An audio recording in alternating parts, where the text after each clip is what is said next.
tanya dong Ustaz.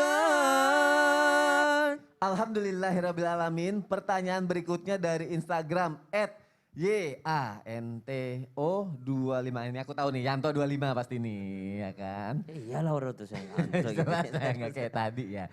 Oke, Assalamualaikum Ustadz. Bagaimana hukum jika orang tua yang sudah tidak ingat lagi dengan bacaan sholatnya? Kadang kami sholat walaupun zuhur atau asar pas berjamaah, sengaja kami kencangkan supaya orang tua bisa ikutin. Apakah sah sholat dari orang tua saya Ustadz yang sudah pikun bahkan lupa bacaan sholat. Tapi dia masih ingat sholat. Apakah anak-anaknya wajib bayar kodo? Wah, ini harus dijelaskan melalui tausiah oleh guru kita Ustadz Syam. Silakan Ustadz. Tabe kembali guruku Ustaz Ahmad Ridwan, Mas Sony serta Ustaz Maulana dan guru-guru kami yang dimuliakan Allah Subhanahu wa taala serta para anak saleh yang insya Allah senantiasa mendampingi orang tuanya terutama dalam hal mendekatkan diri kepada Allah Subhanahu wa taala dan para orang tua yang insya Allah Allah jaga akalnya karena akal ini termasuk daripada syarat sah salat tadi. Ya, akil baligh, akil itu berakal. Jadi selama yang terganggu bukan akalnya itu masih wajib sholat. Yang terganggu adalah fisiknya wajib sholat. Tak mampu berdiri maka dia tetap wajib dalam keadaan duduk. Tak mampu juga duduk tetap wajib dalam keadaan berbaring. Tak mampu dalam keadaan berbaring ya tetap wajib dalam keadaan gerakan tangannya atau gerakan matanya. Ataupun dia cukup mengingat Allah Subhanahu wa taala selama yang tidak terganggu adalah akalnya.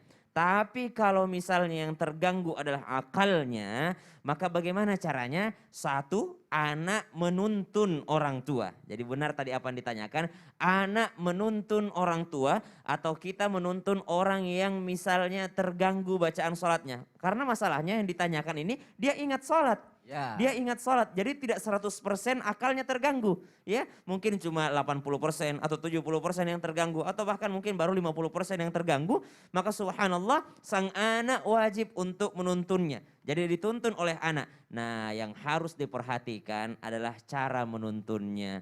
Biasanya orang tua mendidik anak itu lebih sabar dibandingkan anak mendidik orang tua. Biasanya orang tua mengingatkan anak itu lebih sabar dibandingkan anak mengingatkan orang tua.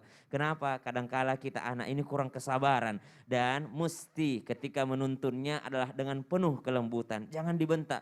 Allahu Akbar. Ihdinas sirata.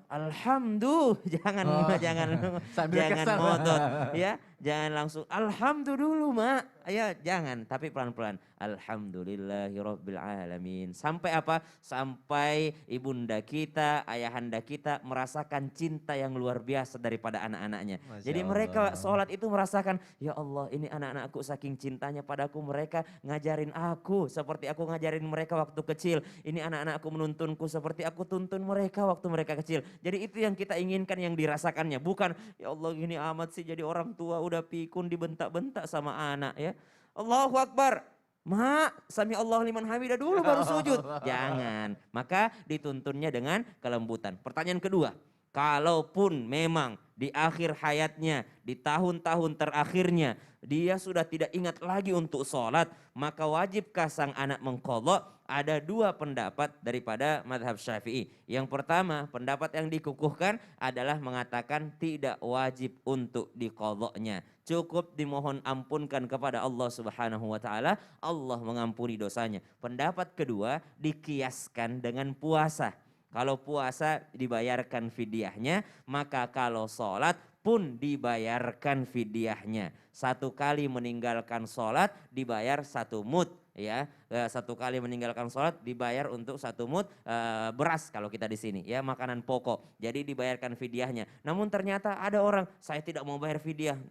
Oh ada juga pendapatnya. Ada juga saya mau bayar fidyah. Oh ada juga pendapatnya. Jadi ada dua pendapat. Ini masih dalam kalangan Syafi'i. Belum lagi kalangan imam-imam yang lainnya. Maka kita yang paling penting hari ini kita bahas ini tidak ada pertengkaran dalam sholat tuh. Oh, tidak ada Ya, pertengkaran dalam semua sholat. ada pendapatnya yang jelas mengikuti tuntunan daripada baginda Nabi SAW. Wallahu ta'ala. Masya Allah, jazakallah khair Ustadz Syam. Sama-sama, Terima kasih untuk Ustadz. penjelasannya. Sekarang aku yang mau nanya nih, tadi jamaah kan. Tapi sebelumnya jamaah makasih ya udah mau tanya ya. Sekarang aku mau nanya sama Ustadz Ahmad Ridwan. Iya, Ustadz gimana? kalau misalnya kita lagi sholat jamaah nih Ustadz. Iya.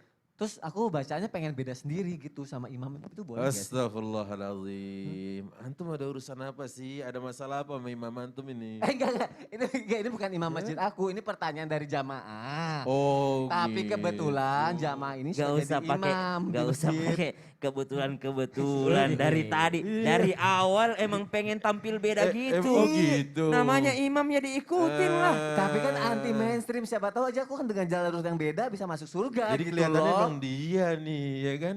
Emang dia yang beda, ya udah Yang dah. bermasalah siapa ya? Nah itu dia. Salah Tuh kan? lagi. Udah, kan? udah, ntar insya Allah Anda jelasin dah. Ya Insya udah Allah nanti deh ya setelah- dijelasin Anda ya. jelasin insya Allah Jamaah nanti. jangan kemana-mana, nggak lama kok nanti dijelasin sama guru-guru kita. Tetap di Islam itu indah. Jamaah, oh jamaah. Alhamdulillah. Kan nggak ada salahnya pengen beda.